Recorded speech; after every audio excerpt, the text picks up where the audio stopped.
Hello प्यारे बच्चों, मैं कपिल चौधरी स्वागत करता हूं आपका आपके अपने परिवार इंस्पायर स्टडी में। और आज जिस टॉपिक की बात करने वाले हैं वो क्लास 9th के मैटर इन अवर सराउंडिंग्स का ऐसा टॉपिक है कि अगर साइंस की सोच से हम देखें तो हमें केवल अपने आसपास में तीन ही चीजें दिखाई देती हैं, यानी वो तीन चीजें सॉलिड, लिक्विड और गैस है।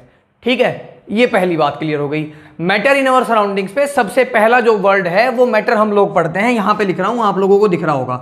ठीक है, मैटर हम पढ़ते हैं और ये मैटर आपको लगभग तीन तरीके से दिखाई देता है अपने आसपास। यानी अगर साइंस की सोच से देखें आप तो आपको और कोई चीज हमारे आसपास नहीं दिखेगी, आपको केवल ये तीन चीजें दिखेंगी, सॉलिड, लिक्विड और गैस। देखिए, मैं आपको बता दूं कि मैटर जो है वो मैटर तीन स्टेट्स में आपका पाया जाता है। वैसे तो 5 स्टेट्स होती हैं, लेकिन यहां इस वीडियो में हमने सॉलिड, लिक्विड और गैस लिया है, यानी ठोस, द्रव और गैस लिया है। इन तीनों की प्रॉपर्टीज के बारे में हम जानने की कोशिश करेंगे कि प्रॉपर्टीज कैसी हैं। ठीक है, तो पहली बात, अपने दिमाग को बिल्कुल फिट कर लो ताकि आपका कंसंट्रेशन रहे बोर्ड पे। ठीक है बच्चों, चलिए शुरू करते हैं। सॉलिड, लिक्विड और गैस तीनों का डिफरेंशिएशन हमने दिया है, यानी आपको दिमाग लगाना है किस चीज में, इनको देखने में। ठीक है, पहली चीज, सॉलिड जो होता है ठोस, लिक्विड होता है द्रव और गैस होता है गैस, यानी उड़ने वाली। ठीक है बच्चों, अब पहली बात यह है कि सॉलिड, देखो जब भी बच्चों आप अपने आसपास में चीजें दिखाई देती हैं आपको, मैं अगर ये डस्टर कह दूं तो इसको आप सॉलिड कह दोगे बिना किसी से पूछे और बिना किसी को बताए। ठीक है, दूसरी चीज, मैं मार्कर के बारे में कह दूं तो आप इसको सॉलिड कहोगे 100%। ठीक है, अगर मैं आपको एक बोतल ला के दे दूं तो उसको आप क्या कहोगे, सॉलिड, लिक्विड या क्या? आप लोग उसको लिक्विड कहोगे। ठीक है ना, लिक्विड कहोगे, कुछ और भी कह सकते हो। ठीक है, तो चलो देखते हैं कि क्या चीजें हैं। सॉलिड की प्रॉपर्टीज के बारे में जानेंगे, लिक्विड की प्रॉपर्टीज के बारे में जानेंगे, गैस की प्रॉपर्टीज के बारे में तो जानेंगे ही हम। ठीक है, पहली बात, सॉलिड के पास इसमें जो लिखा हुआ है मैं आपको बता रहा हूं। देखिए, वैसे तो मैं आपको ऑरली भी बता सकता था, लेकिन यहां आपको साथ साथ नोट्स बनाने का मौका भी मिल जाएगा। चलिए, सबसे पहली चीज, solid have definite shape and distinct boundaries.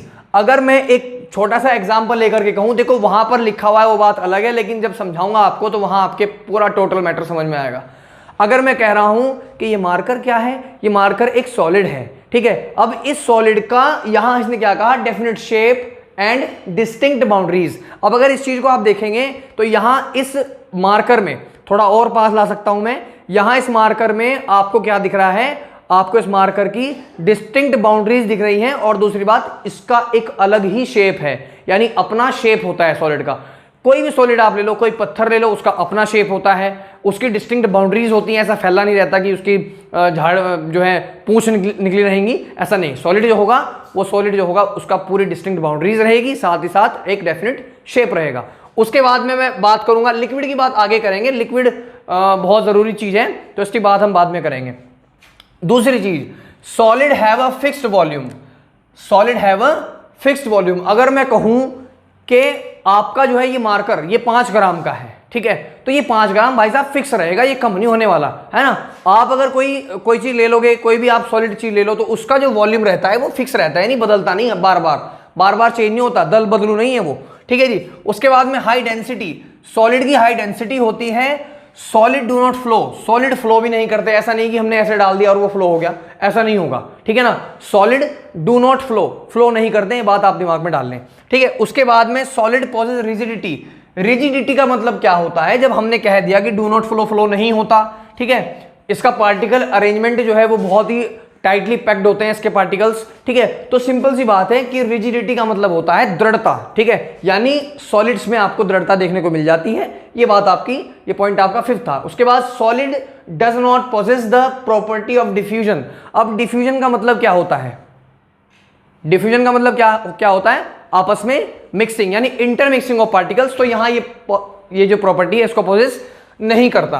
I hope के सॉलिड समझ में आ गया होगा। सॉलिड में मैं आपको बता दूं कि सॉलिड जो होता है उसके पार्टिकल्स बहुत टाइटली पैक्ड होते हैं, उनके बीच में एक फोर्स होता है, इंट्रामोलिकुलर फोर्स, वो उनको आपस में जोड़े रखता है, यानी फोर्स ऑफ अट्रैक्शन होता है वो। ठीक है, तो इसके जो पार्टिकल्स हैं वो अरेंजमेंट थोड़ा नजदीक रहता है, यानी पार्टिकल्स जो है क्लोजली पैक्ड रहते हैं। उसके बाद लिक्विड की बात करें, अब लिक्विड में कौन सा एग्जांपल लें, वाटर लें या फिर वाइन लें, क्या लें, है ना, वो आप अपने तरीके से समझ लीजिए। लेकिन पहली चीज मैं आपको बता दूं कि सॉलिड जो है do not have fix shape, कोई शेप नहीं है इसका, है ना, कोई शेप नहीं है। आप इसको ग्लास में डालोगे तो ये ग्लास का शेप ले लेगा, आप इसको डिस्पोजल में डालोगे तो ये डिस्पोजल का शेप ले लेगा, आप इसको कप में डालोगे तो ये कप का शेप ले लेगा। ठीक है बच्चों, तो यहाँ लिक्विड जो है वो उसके पास कोई फिक्स शेप नहीं है, बल्कि वॉल्यूम तो उतनी ही रहेगी, यानी फिक्स रहेगी। मान लीजिए मेरे पास एक गिलास पानी है, या एक गिलास मेरे पास अल्कोहल है, या एक गिलास मेरे पास कोई भी चीज़ ले लो आप लिक्विड में, जूस है, तो जब हम उसको ग्लास से दूसरी चीज़ में डालेंगे तो सिंपल सी बात है कि उसका शेप तो चेंज हो सकता है, लेकिन उसका वॉल्यूम चेंज नहीं होगा। जितना वो है, मान लीजिए एक ग्लास में वो 100 ml है तो 100 ml ही रहेगा, है ना, तो ये चेंज नहीं होता, इसलिए फिक्स है। उसके बाद liquid can not compressed much, इसको ज़्यादा कंप्रेस नहीं कर सकते, यानी जो कंप्रेसिबिलिटी होती है वो इतनी ज़्यादा नहीं होती है। ठीक है, यहाँ तो बिल्कुल नन होती है, सॉलिड तो कंप्रेस होते ही नहीं है। उसके बाद liquid have lesser density, lesser density होती है लेकिन कंपेयर टू सॉलिड, सॉलिड से थोड़ी कम होती है, बात आप ध्यान से सुन लें। लिक्विड हैव फ्लूइडिटी, यानी कि देखो जहां भी फ्लूइड की बात आती है वहां लिक्विड ही होता है, तो सिंपल सी बात है कि लिक्विड अगर है तो उसके बाद फ्लूइडिटी आराम से होगी, वो फ्लो कर जाएगा। ठीक है, उसके बाद में liquid possesses the property of diffusion. देखो लिक्विड भी, देखो एक छोटी सी बात यह है कि लिक्विड जो है वो फ्लूइडिटी डिफ्यूजन का मतलब होता है इंटरमिक्सिंग हो जाता है, पर उतना तेज नहीं हो पाता जितने हमारा आगे हम पढ़ेंगे, यानी सॉलिड से थोड़ा सा कम। ठीक है, यानी यहाँ ये पॉजेस नहीं करता इस डिफ्यूजन को, ये थोड़ा थोड़ा करता है और ये बहुत ज्यादा करता है, ये डिफरेंस हम आगे लेंगे। तो आई होप कि लिक्विड क्लियर हो गया होगा आपका। लिक्विड के पास फिक्स शेप नहीं होता, फिक्स्ड वॉल्यूम होता है, उसके बाद में कंप्रेस ज्यादा नहीं कर सकते। ठीक है, लेजर डेंसिटी होती है as compare to solid, fluidity होती है ना, फ्लूइड्स होता है, फ्लूइडिटी की प्रोसेस होती है, और डिफ्यूजन में की प्रॉपर्टी को है प्रोसेस करता है, लेकिन इतनी ज़्यादा नहीं करता, ज़्यादा करता हमारा गैस। गैस पे आ जाओ, ये गैस है और इन गैस के बारे में आपको इन दोनों से पता चल जाएगा। आप दो चीज़ पता कर लो, तीसरा आपको ऑटोमेटिक पता चल जाता है, ये आपको मैथ के नियम से भी आपने पढ़ा होगा। यहाँ इन दोनों, इसके पास क्या था, शेप फिक्स था, आपकी बाउंड्रीज थी, वॉल्यूम फिक्स थी, यहाँ शेप फिक्स नहीं था, वॉल्यूम फिक्स है। उसके बाद इन भाई साहब के पास ना तो फिक्स शेप है ना फिक्स्ड वॉल्यूम है, लेकिन मैक्सिमम फ्लूइडिटी है ना, यानी ये फ्लो भी कर सकते हैं बहुत अच्छी तरीके से।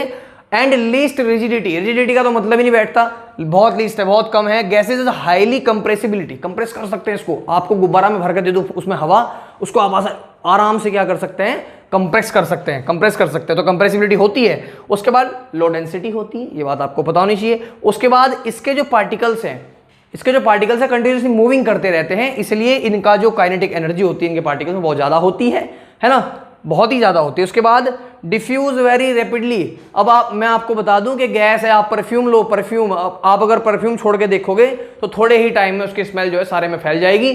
ठीक है बच्चों, तो ये था हमारा सॉलिड, लिक्विड और गैस। मुझे लगता है कि अब इसमें आपको कोई दिक्कत नहीं है। धीरे धीरे ऐसे ही हम आगे टॉपिक लेके चलेंगे, 9th 10th 11th 12th सभी के। ठीक है बच्चों, तो आज की ये वीडियो आपको कैसी लगी मुझे कमेंट करके जरूर बताएं। अगर आपको वीडियो अच्छी लगी हो तो वीडियो को लाइक करिए, चैनल को सब्सक्राइब करिए और शेयर भी करिए वीडियो को। धन्यवाद, जय हिंद, जय भारत।